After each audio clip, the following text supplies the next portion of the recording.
Hello and welcome to Affiliates, Algorithms and Attribution, a view of tomorrow today. My name is Ian Charlesworth. I am Regional Managing Director for Awin, and for this next session I'll be joined by Mark and Gareth from Awin's strategic partner, SingleView. SingleView are the experts in multi-channel attribution. Through the Awin master tag, they're already providing channel and partner-specific attribution insights for more than 50 of our clients. And they'll be using some of this data today to guide you through what a post-last click world looks like, dispelling a number of misconceptions about the channel value and channel cooperation along the way. Whilst it might be convenient to think about digital channels in silos, SingleView's data demonstrates unequivocally the reality and potential of interchannel cooperation. Now you can submit questions at any time, and we will answer as many of them as time permits at the end of the session. And lastly, before I hand over to Mark, following last week's announcement of the IPMA shortlist, we would be honoured to receive your vote for Best Affiliate Network and Best Team in Performance Marketing. The voting closes tonight, so please do check out our social channels if you need a reminder of why we put ourselves forward for these important awards. So with that said, I'll hand you over to Mark. Thanks very much, Ian, and I'd like to thank Awin for giving us the opportunity to share this slot with you. We're a 15-year-old performance marketing business. About 5 years ago, we started to really struggle to answer the question of where's the value within digital media. And having scoured the planet for tools, we couldn't find one which showed us all of the touch points, all the journeys to know where best to advise our clients to invest their money. So we set about building SingleView. SingleView is a multi-touch attribution platform which employs something called game theory, and it has a look at all of the traffic coming into an advertiser's site, whether it be organic and paid.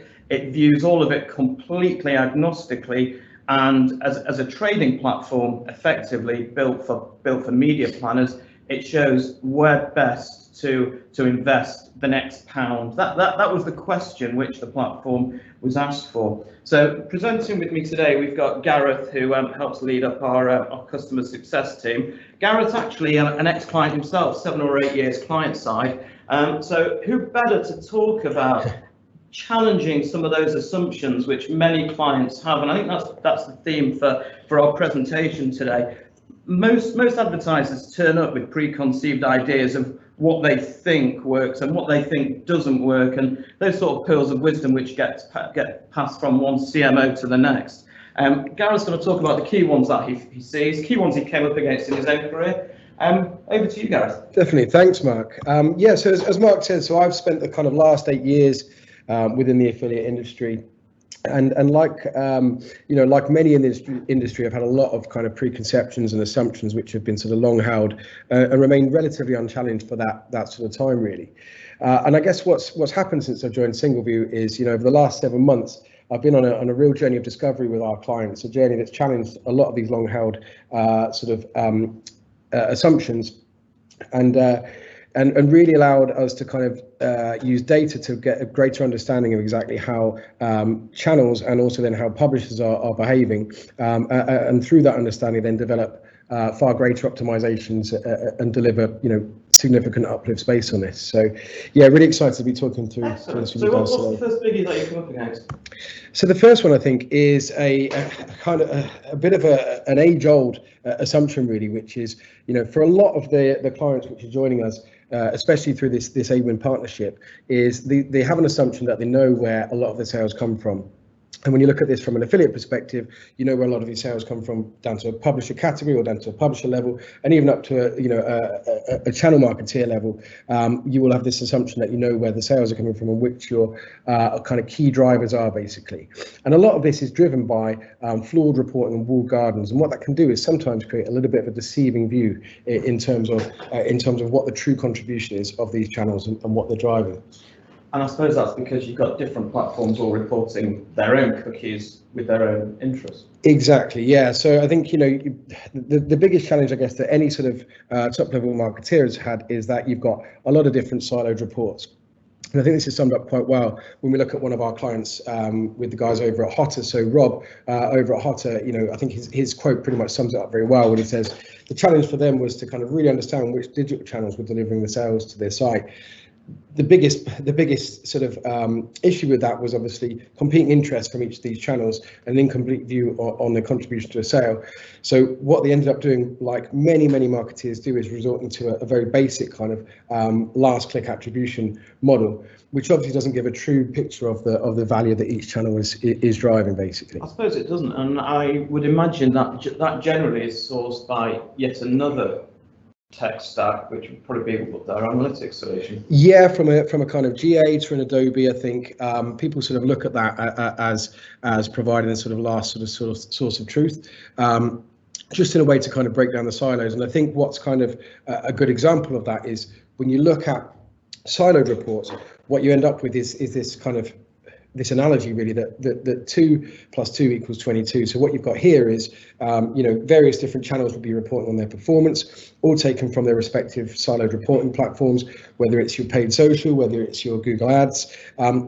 Each channel manager feeds in this data, says, look, here's my results for last week. Goes over to a marketing manager, a head of digital, and essentially what they're presented with is, okay, well, I got told I did 5K through paid social, 5K through Google, and actually, that totals 10K, and it shows that I only did 8K's worth of revenue for those channels through GA. So what you end up with is a quite skewed view in terms of performance, with quite more often than not, a lot of those siloed reports including the same sale in 2 different platforms. Interesting. So having been the guy who sits in the client sales meetings on a Monday, what's the different perspective of the world which you now have? I think what makes it really empowering when you look at it from a single view perspective is actually this graph kind of sums it up well. So actually when we dive down into the data and when we're able to report on it in a truly agnostic fashion, then what we actually see is we get that the true view that 2 + 2 does equal 4. So single view is completely impartial in terms of how it audits data, but also in terms of how it categorizes a sale and the revenue that's delivered by that sale. So single view will still only see that there was one sale driven. Order number 1, 2, 3, 4 was one sale and drove £100 of revenue. What SingleView does is actually use its algorithm based on the game theory then to upweight and down that across each channel and give each channel that played a contributing role to that sale a value of that. So it fractionally allocates each contributor to that sale. And it's not just the channel, it can then go down to campaign category, publisher, placement, I presume. Exactly, yeah. So what you end up with then is a true view. So this is exactly how many sales that, in this instance, Hotter did over that period across those channels. And as I say, it's SingleView's algorithm that's splitting it across the channels, but actually the final number is the total amount that actually was driven. And have you found that strategically decisions are being made to move budget around, having sort of shone a light for advertisers like this? 100%, yeah, 100%. I think even in its most sort of primitive form, is a lot of the feedback we get from clients is actually, now we've just got a view of a total amount of sales and being attributed to a channel. That already starts us on the right path to be able to optimize spend accordingly, basically. Okay, so one cookie to rule them all. Exactly. So the next assumption is an interesting one, actually. When we were building the platform, we were, like most people, obsessed with looking at converting traffic. We actually realized that the true value of actually being able to run an algorithm is looking at the non-converting traffic, because that's where the majority of the data lies. So that's where we could start to baseline behavior.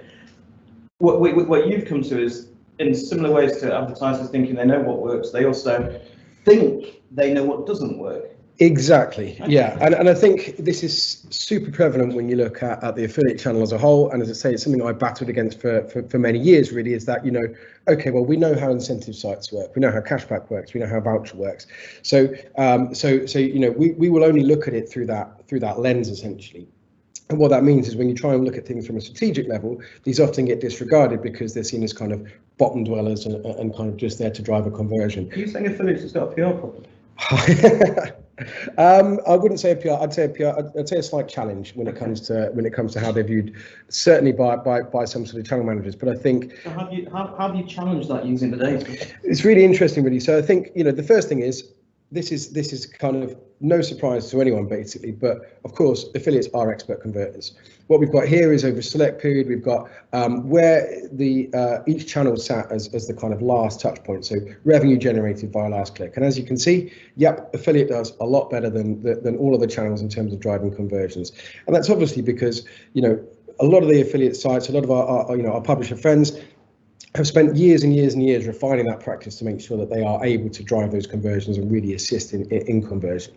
So I think, yes, that isn't much of a revelation really. But what is revelation is then when you look at all the contributions that affiliate plays and also other channels and how they actually all contribute to the overall conversion funnel. What you get is a really, really interesting picture in terms of their contribution, and obviously then what that should really do is change how it is that you're talking to those publishers, or how it is that you're dealing with your various other different channels to make sure that you're capitalising on how they're contributing to the sale. So it's the roles that the different channels are playing. Exactly. So this is interesting. So if I look at display, for example, here, display is heavily involved mid-funnel.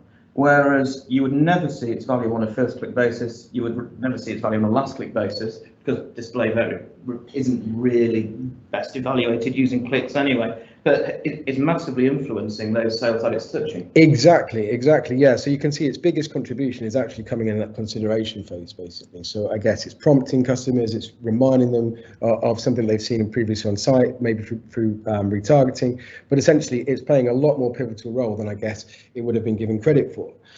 And using an existing last click lens, that channel is actually invisible. Pretty much, yeah. I mean, you're looking at sort of under 5% of it would be wow. Attributed on a last click basis.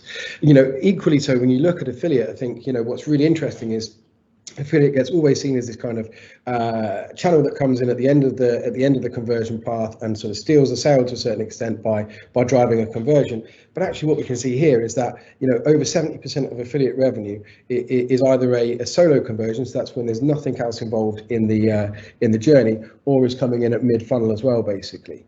So I think what this really influences is how you should be speaking to your publishers and how you should be working with these publishers to really drive maximum performance.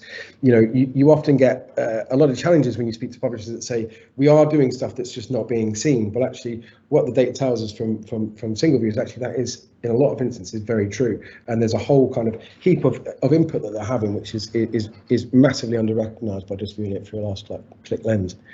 So is that where you would say the advertisers you've been helping are starting to use or plan affiliates more strategically? 100%. I mean, what we aren't able to do, or what we wouldn't ever recommend doing, is changing the model that you pay them on. You know, affiliate has historically been paid on last click. The challenge you've got if you move to a different model is everyone else is going to pay on that, but is going to pay on last click, and a publisher is not going to know where they're coming and going from one month to the next. But what you can do is actually start to say, if this amount of kind of hidden revenue is being driven, can we justify actually what we do pay them on last click being substantially higher, because we know that there's a whole heap of stuff that's being driven in terms of their overall contribution, which last click won't be giving them credit for. Interesting. And I suppose you're going to talk about how that drives down to different publisher types. Definitely. I think, you know, that's one way of viewing to the publishers, I guess, is understanding this contribution that we have, which is unseen. Another way, when you look at it, and what the beauty of SingleView enables us to do, is actually be able to see, okay, well, if we start to work with these more strategically, how can we best kind of capitalize their skills to really drive, you know, what is in this instance a very important metric. So in this example slide, what we've got is an example of kind of the kind of 4 different publisher types. So comparison, direct linking, cashback, content, voucher, other, that we categorize that which contains all sub networks. And what you can see here is not just your kind of classic, okay, when they drove the last click of the sale, what was the average order value? But actually what we can see is average order value when they're involved in the journey at all.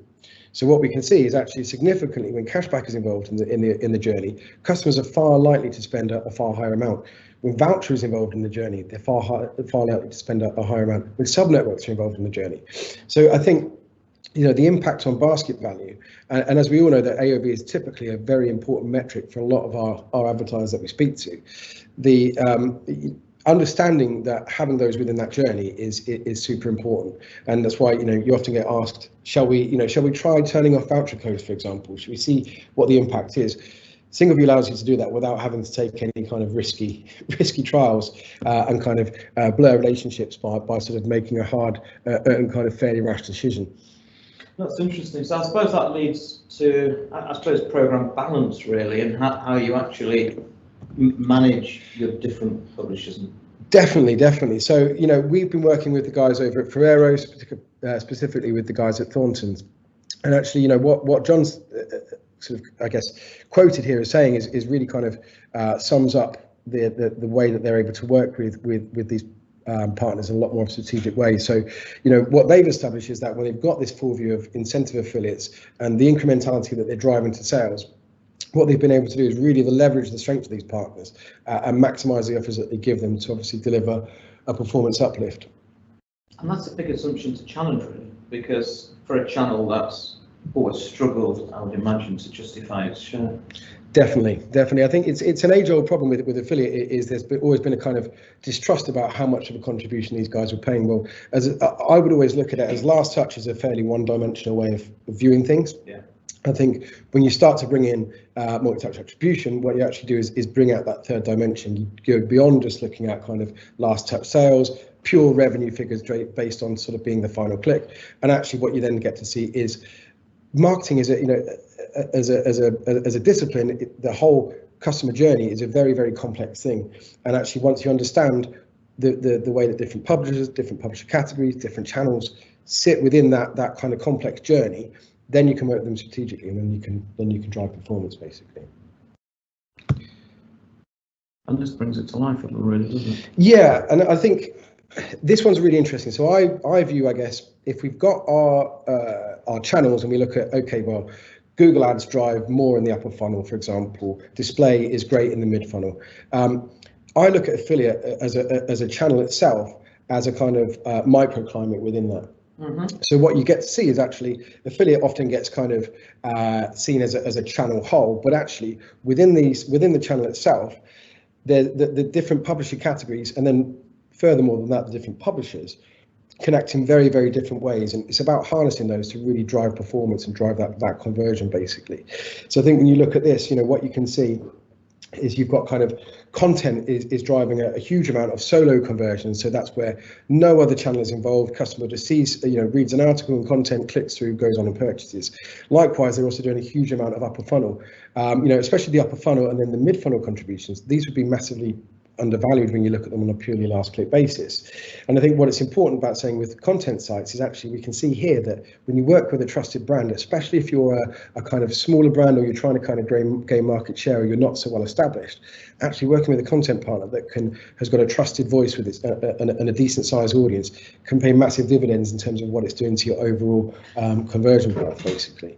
And I suppose especially with content partners, when you're looking at big advertisers, and one thing we've seen from COVID is plenty of large publishers moving into the performance space to try and get a better yield for their inventory. Having a post-view view of their world is quite significant. Definitely. And that brings us on to the next slide. So yeah, I mean, this is all based on, as I say, going from that sort of one-dimensional view and expanding up to a third-dimensional view. But actually, what I wanted to include today is just a bit of a sneak peek of something that we're in the process of bringing out of beta and launching across to all of our publisher friends on the Awin network. And this is looking at the kind of post-view performance. So as you can see here, you know, what we do find is even some of the best e-commerce content articles will typically only get a 9% click-through rate. And we've already established that actually content is doing a huge amount for your multi-channel efforts that it's being undervalued for. But actually what we're able to do now with the release of the Awin Publisher Master Tag is this enables SingleView to understand the untold value of those content partners by looking at things on a post-view basis. So I guess if we're looking at last click is one-dimensional, multi-touch is three-dimensional, this is almost kind of fourth-dimensional, I guess, if you want to use that sort of analogy. Because what it does is say, we know that if a customer is engaged with that content and then they've gone on to convert, we can attribute a value to that. And obviously then, in terms of the kind of publishers you go and work with, this kind of opens up that whole world, and we get asked daily what content partners should be working with, how can we work more with content. Everyone wants to do more with content, and this is you know, a way of being able to actually view performance and justify spend. That's hugely exciting. Massively, and as I say, I think this is probably the biggest thing that we come up, in terms of questions that get asked is around content and attributing value. I've worked on campaigns for many years, done lots of content campaigns, which on a last click basis have appeared to fall flat on their face. What we can do now is actually expand that and say there's a huge host of contribution that's just not getting recognised and justifies that kind of additional spend. That's going to be transformative. So, moving on, Gareth, your final big assumption is most advertisers think they know where the traffic comes from. Yeah, so I think it's a really commonly asked question, basically, is around what does my typical customer journey look like? So I think as marketeers, we've generally had this kind of view that actually it will start on Google Ads. There will be kind of an interaction with the content site before maybe coming back via an SEO link to check out some prices, and then finally converting on a voucher code site. So everyone wants to know what that kind of golden linear journey is. But the big disproval of this assumption, I guess, is that there isn't a typical customer journey. So what we can see, when we did this work with Pretty Little Thing, one of our biggest and longest standing clients, and actually what we saw was over 200,000 sales that we measured. 50,000 of those were completely unique paths to conversion. And that's not looking at, that's just literally looking at the top level. So did they go, like I say, SEO, direct, and then convert through affiliate?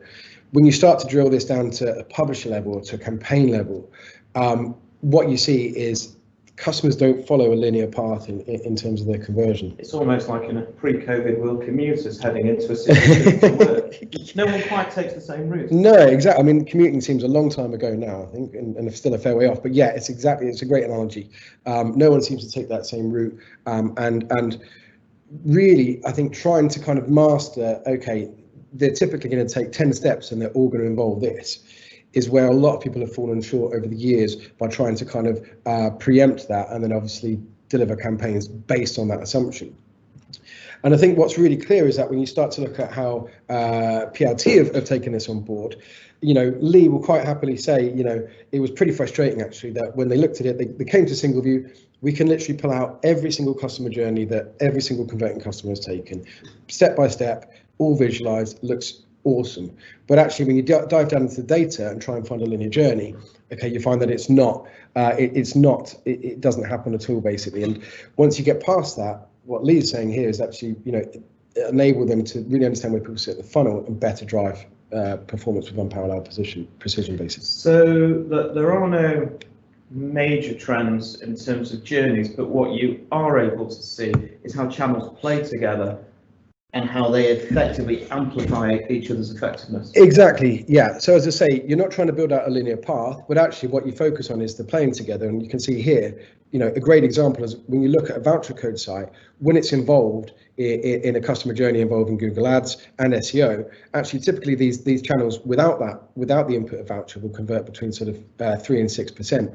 As soon as that voucher code site is added to the journey, I mean, it looks almost unbelievable, but actually that's a huge increase in terms of the amount of conversion rate, shooting right up from that kind of 3 to 6% right up to close to 50%, basically. That's quite fascinating, but I suppose it's one of those when you think about it, you go, yeah, that makes sense.